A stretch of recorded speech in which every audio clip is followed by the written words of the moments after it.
भाजपाई भ्रष्टाचार के खिलाफ बोलते हैं, नरेंद्र मोदी जी भ्रष्टाचार के खिलाफ बोलते हैं। हेमंत सोरेन जी को झूठे आरोप में जेल में डाल दिया, अरविंद केजरीवाल को झूठे आरोप में जेल में डाल दिया। भ्रष्टाचार के खिलाफ नरेंद्र मोदी जी बोलते हैं, भ्रष्टाचार के खिलाफ भाजपाई बोलते हैं, तो लगता है ओसामा बिन लादेन और डाकू गब्बर सिंह अहिंसा पे उपदेश दे रहा है। ओसामा बिन लादेन और डाकू गब्बर सिंह अहिंसा पे उपदेश दे रहा है। 2014 के बाद इस देश के अंदर एक मोदी वॉशिंग पाउडर निकला है, मोदी वॉशिंग पाउडर।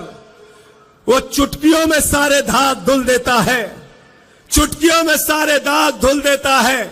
उस मोदी वॉशिंग पाउडर ने कहा अजीत पवार के ऊपर 70,000 करोड़ का घोटाला लगाया, आरोप लगाया, खुद प्रधानमंत्री ने लगाया, बीजेपी के साथ शामिल कर लिया। छगन भुजबल पर भ्रष्टाचार का आरोप लगाया, बीजेपी के साथ शामिल कर लिया। हसन मुशर्रफ पर भ्रष्टाचार का आरोप लगाया, बीजेपी के साथ शामिल कर लिया। अशोक चौहान पर भ्रष्टाचार का आरोप लगाया, बीजेपी के साथ शामिल कर लिया। नारायण राणा पर भ्रष्टाचार का आरोप लगाया, बीजेपी के साथ शामिल कर लिया। मुकुल राय शुभेंदु अधिकारी पर भ्रष्टाचार का आरोप लगाया, बीजेपी के साथ शामिल कर लिया। हेमंत विश्व शर्मा पर भ्रष्टाचार का आरोप लगाया, बीजेपी के साथ शामिल कर लिया।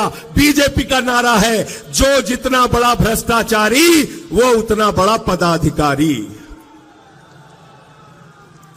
गलत तो नहीं कह रहा हूं, गलत तो नहीं कह रहा हूं। जितने भ्रष्टाचारी हैं कहां हैं आज? मोदी जी कहते हैं भ्रष्टाचारियों को नहीं छोड़ूंगा, ये मोदी की गारंटी है। मैंने कहा मोदी जी बिल्कुल आप ठीक कहते हैं, आप एक भी भ्रष्टाचारी को नहीं छोड़ेंगे, ये मोदी की गारंटी है। भ्रष्टाचारियों को नहीं छोड़ूंगा, इस बात की गारंटी है। पूरब से लेकर पश्चिम तक, उत्तर से लेकर दक्षिण तक सारे भ्रष्टाचारियों को बीजेपी में शामिल करूंगा, इस बात की गारंटी है। मोदी जी झूठ बोलने की फैक्ट्री है। मैं कहना चाहता हूं अगर मोदी जी की गारंटी है तो एक ही गारंटी है, झूठ बोलने की गारंटी, और उनकी पार्टी का नाम है भारतीय झूठा पार्टी। 2 करोड़ रोजगार पे झूठ बोला आपसे, किसानों की आय दोगुना करने पे झूठ बोला आपसे, महंगाई खत्म करने पे झूठ बोला आपसे, आपकी जिंदगी में बदलाव लाने का वादा किया था।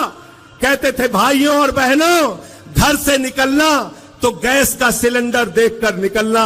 मैं संजय सिंह झारखंड के लोगों आपसे कहने के लिए आया हूं, जब अपना वोट देने के लिए जाना तो घर का सिलेंडर भी देख कर निकलना, और जो मोटरसाइकिल है जिसमें 120 रुपए लीटर पेट्रोल भरवाया है उसको भी देख के निकलना। सिंचाई के लिए जो टेबल इस्तेमाल करते हो जिसमें 100 रुपए का डीजल तुमने प्रति लीटर भरवाया है उसको भी देख के निकलना। अरे सरसों के तेल का डिब्बा भी लेकर निकलना जिसमें 250 रुपए लीटर तुमने सरसों का तेल खरीदा है। महंगाई आसमान पे पहुंचा दी, बेरोजगारी आसमान पे पहुंचा दी। आपसे कहते हैं हिंदुस्तान के 82 करोड़ लोगों से कहते हैं 5 किलो राशन पे जिंदा रहो, 5 किलो राशन पे जिंदा रहो, और अपने दोस्त अडानी को पूरा हिंदुस्तान नीलाम कर रहे हैं।